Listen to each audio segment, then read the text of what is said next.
B के हिंदुस्तानी YouTuber, B के हिंदुस्तानी पत्रकार यूट्यूबर इस समय मां नर्मदा के बड़े घाट पर अपनी टीम के साथ मौजूद है। बाबरी से दो किसान इस समय परिक्रमा यात्रा के लिए निकलने वाले हैं। उससे पहले ब्राह्मण द्वारा पूजा पाठ का आयोजन किया जा रहा है। नाई द्वारा अभी मुंडन संस्कार किया गया। मां नर्मदा की परिक्रमा यात्रा में निकलने से पहले कुछ नियमों का पालन करना पड़ता है। उसमें पहला नियम है स्नान, पूजन और बाल को धरती माता को समर्पित करना। नाई द्वारा सत्यनारायण भगवान की पूजा अर्चना करना। ब्राह्मण द्वारा सफ़ेद वस्त्र का धारण करना। मां नर्मदा के तट पर कन्याओं को, अपने रिश्तेदारों को, अपनी बहन बेटियों को जिमाना, ये परिक्रमा के एक बुज़ुर्गों ने नियम बनाए हैं। उन नियमों के पालन करने के लिए कोई बाध्यता नहीं है, पर उसके पालन से मन में एक शुद्धता आती है। मन में मां नर्मदा के प्रति भावना अच्छी बनती है और परिक्रमा सफल होती है नियमों के पालन करने से। मैं वरिष्ठ पत्रकार बी के हिंदुस्तानी आज परिक्रमा में जाने वाले परिक्रमावासियों के बारे में विशेष जानकारी प्रेषित कर रहा हूँ। मां नर्मदा का यह बाबरी पंचायत का नर्मदा घाट का बड़ा घाट के नाम से जाना जाता है। बाजू में ही नाव घाट का भी कार्य चल रहा है, जो कि मां नर्मदा ने इस बार जल क्षेत्र काफ़ी दिनों बाद छोड़ा है। यात्रियों की बड़ी परेशानी जा रही थी। उस परेशानी को ध्यान में देते हुए ठेकेदार ने लाखों रुपए खर्च कर नए रास्ते का निर्माण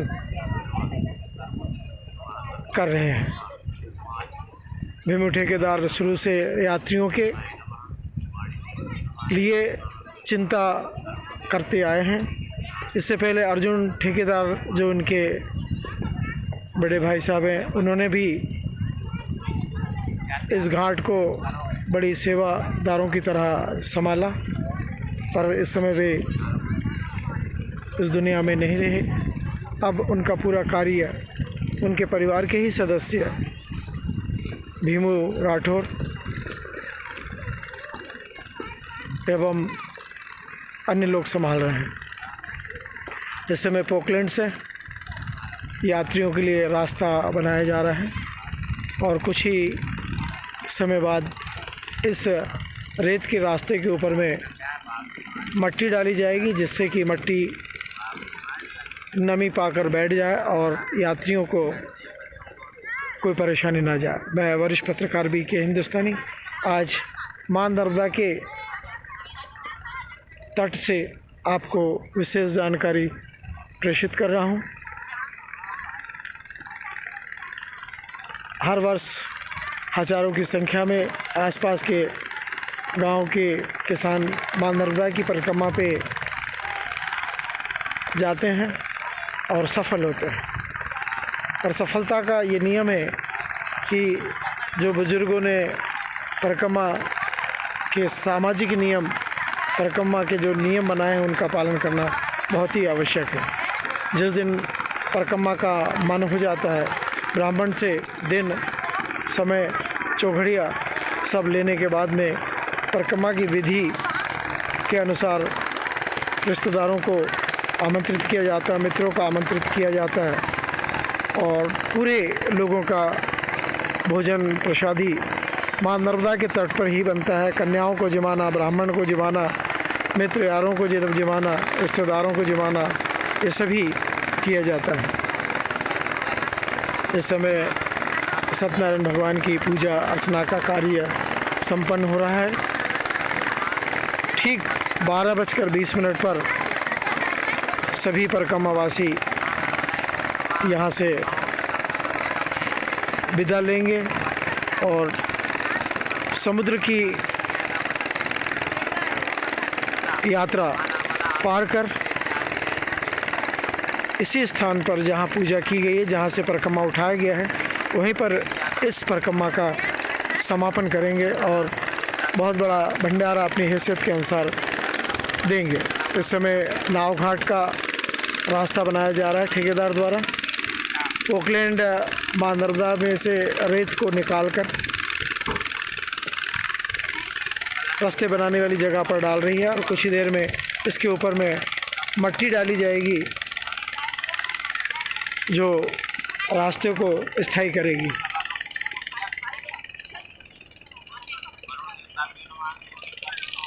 इस समय भोपाल से आए हुए हमारे भट्ट जी और दुबे जी, जिन्होंने ओमकारेश्वर से परिक्रमा उठाया था, वे इस माँ नर्मदा के बाबरी मंदिर में रात्रि उन्होंने विश्राम किया, भोजन प्रसादी बनाई और जमाई और खुद ने भी जिमा। और इस समय वे अपनी कार को नाव घाट में खड़ी कर सफ़ेद रंग की और माँ नर्मदा का स्नान करने के लिए बड़े घाट पर पहुँचे हैं। स्नान के बाद वे पूजा करेंगे, पूजा के बाद भोजन प्रसादी की तैयारी करेंगे और फिर यहाँ से ओमकारेश्वर के लिए प्रस्थान करेंगे। भट्ट जी और दुबे जी मध्य प्रदेश सरकार में शासकीय अधिकारी हैं, मेहनतशील हैं, धर्मालु हैं, मित्र व्यवहार के लोग हैं। ऐसा अनुभव मुझे आज प्राप्त हुआ। मैं वरिष्ठ पत्रकार बीके हिंदुस्तानी को उन्होंने 2 किताबें कांग्रेस की राजनीति के ऊपर मैं आज भेंट की, जिसको होशंगाबाद के ही विधायक जी ने, सांसद जी ने, मंत्री जी ने एक टीम के साथ में लिखी है। उन किताबों का मैं अध्ययन करूंगा और अध्ययन करने के बाद मैं अगले वीडियो में उस किताब के बारे में आप लोगों को सभी को विशेष जानकारी दूंगा। हम फिर वापस आते हैं परिक्रमा की जानकारी देने के लिए। हलवा मंगाया जा रहा है पंडित जी के द्वारा कि यदि हलवा आ गया हो तो भगवान के भोग के लिए दिया जाए। बाटी भी सिक रही है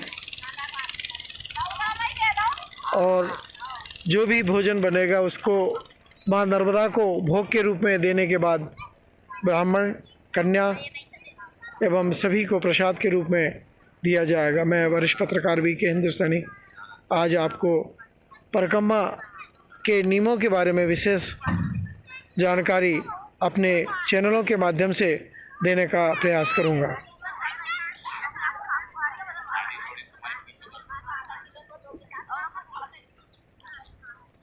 क्या रामकिशन भैया पैदल ही है ना कि पैदल है ना? चलिए, यह यात्रा पूर्णतः पैदल रहेगी और इनके मन की भावनाएं पैदल चलने पर ही है। आसपास में भी कुछ परिक्रमावासियों के कार्यक्रम चल रहे हैं।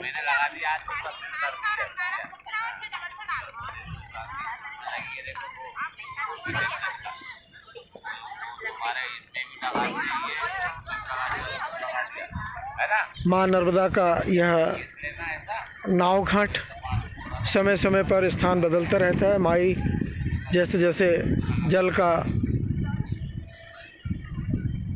रास्ता देती जाती, वैसे वैसे रास्तों का भी परिवर्तन करना पड़ता है। इस वर्ष नाव घाट को 4 जगह पर से यात्रियों को उठाना पड़ा। इससे पहले घाट नंबर 1, उसके बाद घाट नंबर 2, घाट नंबर 3, घाट नंबर 4 और यह घाट नंबर 5 बनने के लिए तैयार हो रहा है। लाखों का